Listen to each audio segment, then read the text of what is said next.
참 예수님, 오늘은 5월 10일 부활제 4주간 화요일입니다. 예수님께서는 당신을 믿는 이들이 당신의 가르침을 잘 알아들을 것이라고 자신하셨습니다. 과연 초대교회 시절 예수의 가르침대로 사는 이들에 대해서 유다인들은 자신들처럼 율법을 따라 살지 않고 낯선 방식으로 살아간다는 이유에서 새로운 길을 가는 사람들이라고 다소 막연하게 불렀습니다. 그러다가 스테파노로 인한 박해로 흩어진 신자들이 다시 안티오키아에 모여서 공동선언을 했는데 일본 주변 이교인들이 이 신자들이 가는 새로운 길이 예수를 그리스도로 믿기 때문임을 알고 나서 이들을 그리스도인이라고 구체적으로 부르게 되었습니다. 예수님께서는 당신을 믿는 이들이 서로 사랑하면 세상 사람들이 당신의 제자임을 알아볼 것이라고 말씀하신 바가 있는데 안티오키아에 있던 사람들도 그리스도인들이 공동생활을 통해 서로 사랑하며 살고 있음을 인정하게 된 것이라고 볼 수 있습니다. 부활하신 예수님께서 그리스도인들을 이끄시는 삶의 형태는 서로 사랑하는 공동체입니다. 그래서 공동체에는 부활 신앙이 녹아있기 마련이고 부활하신 예수님께서 보여주신 영적인 몸의 사계 지은도 고스란히 녹아있습니다. 즉 상하지 못함의 은총은 공동체가 세상의 죄에 물들지 않고 오히려 사회적 사랑을 지향함으로 나타나고 있으며 빛남의 은총은 공동체가 그 구성원들이 지닌 하나님 사랑의 신앙과 상호간에 나타나는 인간 사랑의 신뢰로서 불신에 가득 찬 세상의 어둠을 비춰주는 데에서 나타나고 있습니다. 그런가 하면 빠름의 은총은 공동체에 속한 그리스도인들이 상호간의 신뢰를 바탕으로 사회적 활동을 사회에서 해나감에 있어서 일과 돈에서 증거하는 신용으로 나타납니다. 필요하다면 일에 있어서든 돈에 있어서든 약속을 지키는 행태로서 신용을 쌓아 나가기 때문입니다. 그래서 어떤 일을 하겠다고 해도 과연 그 일이 이루어질 것이라고 믿을 수 있으며 무슨 용도의 돈이 필요하다고 해도 그 말만 믿고 아무런 담보가 필요 없이도 빌려줄 수 있을 만큼 말에 힘이 있고 그 말만 듣고서도 이미 이루어진 것처럼 믿을 수 있게 됩니다.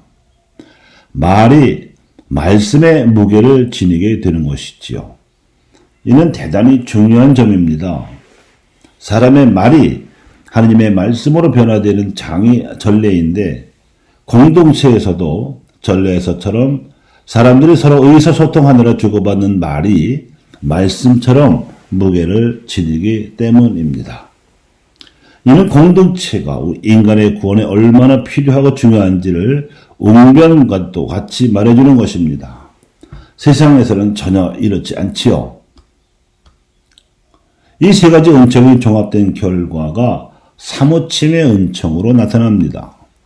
시간적 통공과 지역적 연대로 나타나는 이 은총은 공동체들끼리의 관계와 유대가 물 흐르듯이 맺어져서 마치 한 몸처럼 움직일 수 있게 합니다. 그래서 공동체에는 하나님을 믿는 신앙과 서로를 믿는 신뢰와 일과 돈에 관한 사회적 신용이 조화를 이룹니다. 이것이 그리스도의 몸이라고 비유되어 온 교회의 뿌리요 원형입니다. 이 땅에 복음을 들여와 교회를 세운 선각자들은 서적과 지성을 통해서 신앙을 깨달았고 또 사람들에게 전해주었습니다. 그래서 천주교를 믿게 된 이들을 조선시대 사람들은 천주학쟁이라고 낮춰 불렀지만 이 비하된 천주교 신자의 별명 속에는 그들이 천주교 교리를 진리로서 받아들이고 지성을 발휘하여 새로운 지혜를 얻었음을 인정하는 뜻도 담겨 있습니다. 조선 왕조는 백성을 신분으로 나누어 차별했지만 천주교 교리는 모든 백성이 하나님 앞에 평등하고 귀한 존재라고 가르쳐 주었습니다. 조선 왕조 시대의 양반들끼리만 지식을 독점하고 이 지식을 무기로 휘둘러서 나머지 신분의 사람들에게 위세를 부렸지만 천주교 교리는 모든 백성이 하늘의 진리와 땅의 지혜를 알아야 하며 그렇게 깨달은 진리와 알게 된 지혜로 서로를 가르쳐서 모두가 자유롭게 행복하게 살아야 한다고 가르쳐 주었습니다. 모르면 자유로울 수도 없고 행복할 수도 없기 때문입니다. 즉 이러한 가치와 가르침은 우리 민족이 오랜 옛날부터 전해받았던 천선의식과 홍익인간 이념을 상기시켜 주었는데 이는 예수 그리스도께로부터 비롯된 것이었습니다. 예수님께서는 당신이 그러하셨듯이 당신을 믿는 이들도 죽기 전에 이미 천국을 살 수 있으며 부활하여 새로운 삶을 살 수 있다고 가르치셨습니다. 그래서 우리 신앙 선조들은 박해 중에서도 교리를 힘써 배워 익혔습니다. 이것이 천주교 신자들을 그저 천주 교도가 아니라 천주 학쟁이라고 부르게 된 배경이었습니다. 신자들은 자신이 믿는 바를 교리에서 분명히 알고 또 이웃에게 전해줘야 할 책임과 사명이 있습니다. 교리에는 성경 말씀이 녹아 있으며 성경적 교리는 우리를 이끄시는 목자이신 예수님의 목소리입니다. 그분의 양떼라면 그분의 목소리를 알아야 하고 따라야 합니다.